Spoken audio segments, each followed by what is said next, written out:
Please don't be like us. Don't wait until you don't have a choice like we did.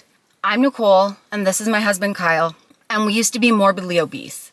I was 275 pounds, and Kyle was 375 pounds. And that was the last time I could actually weigh myself on a house scale. So it kind of like broke once I hit 375. It just said error. So I probably was more than that, probably closer to 400. Our weight was causing us so many health problems that every day that we stayed at those weights, we were putting ourselves at serious risk. Our lives were at risk every single day.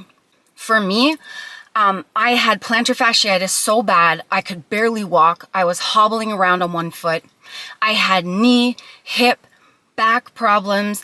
I could barely do daily physical activities properly, like getting up and down from a chair, bending down to tie my shoes, walking up and down stairs. I was out of breath constantly. But the worst thing for me was that I was waking up every night gasping for air like this out of my sleep because I had sleep apnea so bad that I was stopping breathing 7 times a night, and I was partially stopping breathing 84 times a night. And it got so bad that I ended up needing a CPAP machine to help me breathe, and I couldn't even take a nap without it because I would stop breathing constantly. So while Nicole was gasping for air at night trying to breathe, I was gasping for air for other reasons. I had a really bad acid reflux problem at night, so I would fall asleep and start like choking from the acid reflux, and I would wake up gasping for air. So we were both kind of listening to each other, making sure each other was okay, and we both weren't sleeping at night properly. No, and what was happening was underneath all of that, we both had serious battles, struggles with emotional eating. And we tried desperately for years to lose the weight, but we were doing it in unsustainable ways like crash diets. And so what it would do is we would get a little results, but then it would trigger our emotional eating because we were taking away too much, being too restrictive. And then all heck would break loose and our emotional eating would come in full force, and then we would gain more and more weight until we hit both our heaviest weights, and my sleep apnea was getting so bad. And then one day Kyle had this boil that wouldn't heal, and so he went to the doctor and he got a diagnosis of type 2 diabetes. I had signs of type 2 diabetes for a long time that I think I was in denial about. Going to the washroom all the time, like especially at night. Uncontrollable thirst like all day. It didn't matter if it was like winter, spring, summer. I was just thirsty all the time. So when that boil didn't heal, I finally was forced. I was forced to go to the doctors, and I got blood work done, and they said, you have type 2 diabetes. So that day, me and Nicole, got in the car after, and we said, you know what, we have to change. This is it. We've been left with no choice now. I was always under this like really negative cycle of thinking I could turn things around within like a couple weeks. Me too. Like I let myself go so far. I was morbidly obese, almost 400 pounds. And I had these like delusions in my head that, give me like a couple weeks and I'll crash diet, even though I didn't think it was a crash diet at the time. I just thought that's how you dieted it. You just take away all the food, you eat celery and chicken, and you drink water, and you'll just be fine and turned around, and you won't even want cookies or cupcakes anymore. You won't have emotional eating. You'll have it all under control. You just got to get that weight off, and it'll take a couple weeks. And that cycle went on pretty much since I was like 10 years old. Me too.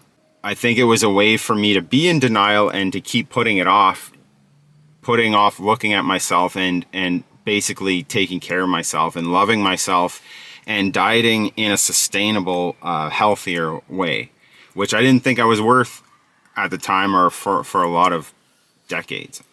But that day when he got that diagnosis, that was it. Like we left ourselves with absolutely no choice. It was, we need to make changes that we can do and we can sustain for a long time so we can get this weight off, or one or both of us is not waking up at one point. We needed to stop the delusions of, first of all, losing it very quickly, or what what it would look like for us to be like perfect eaters or perfect dieters or not have any mess ups or not ever have any cravings. That had to go out the window, and we had to save our lives, get realistic. Yeah. And right off the bat, my old thinking brain wanted to not have lunch at Subway. We were going to go have lunch at Subway after the doctor's appointment. Yeah. Once I found out I had type 2 diabetes, my mind went full like old unhealthy diet cycle brain, and wanted to not, have a sub and chips, and Nicole saved us both in that moment and said, how about we still have the sub? Let's split a sub, and let's have, one small bag of chips each instead of eating, a whole sub and then going home and eating all night and blah, blah, blah. But before that, Kyle had been trying here and there to like, let's have chips still, because we were eating chips for a snack every night. Why don't we measure it out? And so we would do that for a bit, but then I would fall off, and then I think we were kind of codependent there, which we've talked about before, and then so we would both fall off. But that day we made the choice to go get Subway still and portion it out. A lot of people we've been on YouTube a long time, like 8 years, I think now. I think so. We get a lot of comments thinking like our getting together and love story was like perfect, and we both met and we both said, hey, I'm going to help you and love you along your weight loss journey, and you're going to do the same for me, buddy. We were completely toxic, completely codependent. I would start something, Nicole would sabotage it. Nicole would start something healthy, I would sabotage it. Yeah. So we both did that. We've been together 16 years. Oh, no, it's going to be 17 in October. It only feels like 16 and a half. But yeah, we had a long period of time where we were not very loving to ourselves and not very helpful to each other. So we've been through together, yeah, and we've come out of it together. And the message today is we don't want you guys to wait until you're forced to make a decision to save your life or for your health. Start small, start now. That day when we had a half a sub, we started to turn the light bulbs on in our heads and start to learn about portion control. Yes. We stopped trying to be like professional fitness exercise people and bodybuilders, and we just put our shoes on and walked slowly outside for 5 minutes until our legs cramped up. But it was what we could do. Keep going, yeah. Instead of fantasies of being something that was never going to happen, we actually said, what can we do today? Which was portion the sub, put on our shoes, and walk for 5 minutes. And that's one thing I want to say, like that day when we were left with no choice but to change, I realized that we forgot who we were for a while. And what we were warriors, but we were warriors that thought we were protecting ourselves by hiding and coping with food and hiding under our weight. Then we realized, wait a minute, we are warriors and we don't have to hide anymore. We're worth it to not use the food to cope, to not use the food to hurt ourselves, but actually use the food to nourish ourselves and to not feel guilty about the food that we enjoyed eating. And that's how we did the portion control, the starting with, okay, we like subs, so why don't we get a smaller one? And we like chips, so why don't we still have the chips but smaller? And, go from there. And you might hear the story and it sounds like yours, and maybe you forgot who you were too for a while, but you can remember who you are right now in this video, and you can start making small changes that you can sustain before you don't have a choice anymore. You can make the choice now before it gets too late and you don't have one anymore. We pretty much had to stop listening to mainstream media's advice about dieting too. And we still see the same extreme, both ends, advising that you take away all food. You've got people that use scare and fear promoting. They walk in the grocery store aisles and say, everything's off limits, everything's unhealthy except for my food. Or don't touch this. We had to stop listening to that and just do what we could, pick our battles, and kind of move the needle forward. And the way the world's going with more and more rules, like we're in Canada and it seems like there's new rules of things you're not allowed to do every day. So yeah, you guys see what's going on in the world. we realized we can't focus on what we can't control. We have to get our minds to focus on what we can. And what we could control in that moment was portion and walking. And we knew nothing else. We knew nothing except we have to get a bit of weight off. We didn't have any like number goals or like fitness goals. We just said we got to start somewhere. And that somewhere was very small steps in that moment right now. Yeah. And stop the fantasy life of living in the future, or I'll turn it around someday. The someday is now. And just don't wait, guys. No.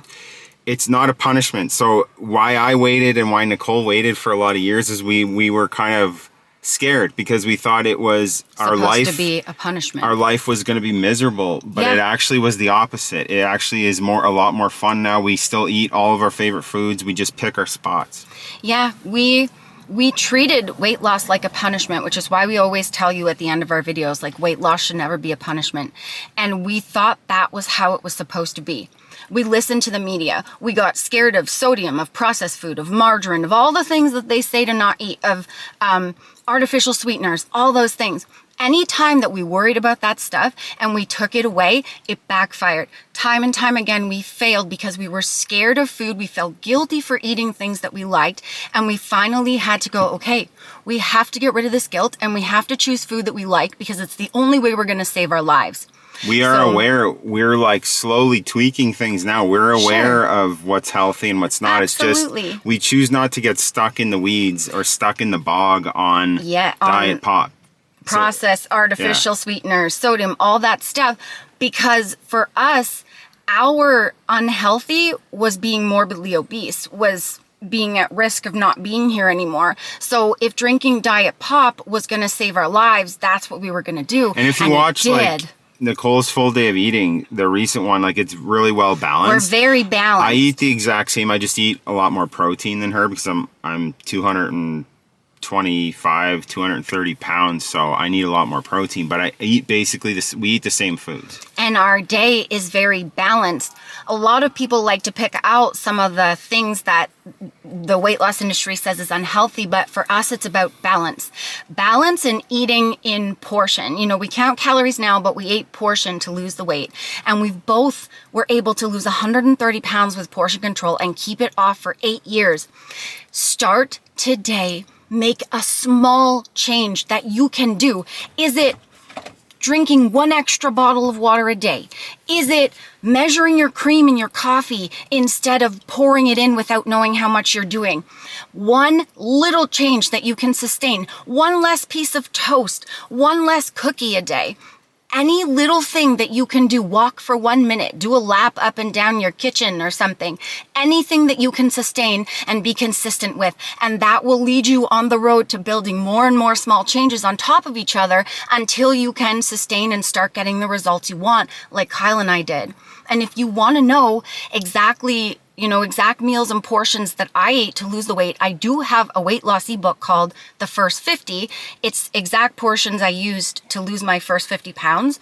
The code is Nicole. Code Nicole will save you 10%. The link is down below. And please start today. Do not wait like we did.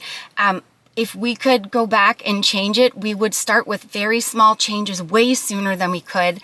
And the friends, I also have, speaking of creaming your coffee, if you like flavoring your coffee, I have this Huddle just came out with HTLT Sups, just came out with the G coffee creamer. It's mocha latte flavor. And I drink black coffee. I'm a good. big black coffee drinker, but this is good. It tastes like a cappuccino. Yeah, like a mocha cappuccino. Yeah. And I usually drink black coffee as well, but this is quite good. This and has benefits, whereas like cream and sugar wouldn't for me, so I wouldn't, but this has a lot of benefits. Yeah, because this has 3.5 grams of protein in 1 scoop. It also has nootropics, which is good for like mental clarity, focus, memory. So it's actually flavoring your coffee, but with benefits. Code Nicole will save you 10%, and the link is down below for this as well. Anything else you want to add, my love? Peace. The friends, we love you very much. Weight loss, we learned, does not have to be a punishment. If you feel like you don't like it, if you're not having fun, you're not getting it done. Meaning, if you don't like what you're doing, if you dread waking up every day to do your diet, it's not going to be sustainable. You have to love it. You have to love what you're doing and enjoy it in order for you to be able to stick to it. We love you. Watch this vid and this vid. Fly. Watch those vids for more sustainable, fun weight loss tips, because we're real friends losing weight in the real world. You gotta wake up every day. You gotta enjoy your life. You gotta love your food. Get You outta gotta here. love it. Fly. He's photo bunking. Can you say that? No, you're not allowed to say lots of words. The on YouTube. fly's in the camera. All right, you want? Probably not allowed to swat mosquitoes on camera either. It's probably not good in Probably Canada. a new law now in Canada. Okay, the friends, we love you. Thanks for watching. Peace. We'll catch you in the next vid, cuties. See ya. See ya. Bye. Bye. Fly again. Remember, the friends, that weight loss isn't just about the number on the scale. It's also about here and here. Heart and mindset. Fight through it. You can do it. Don't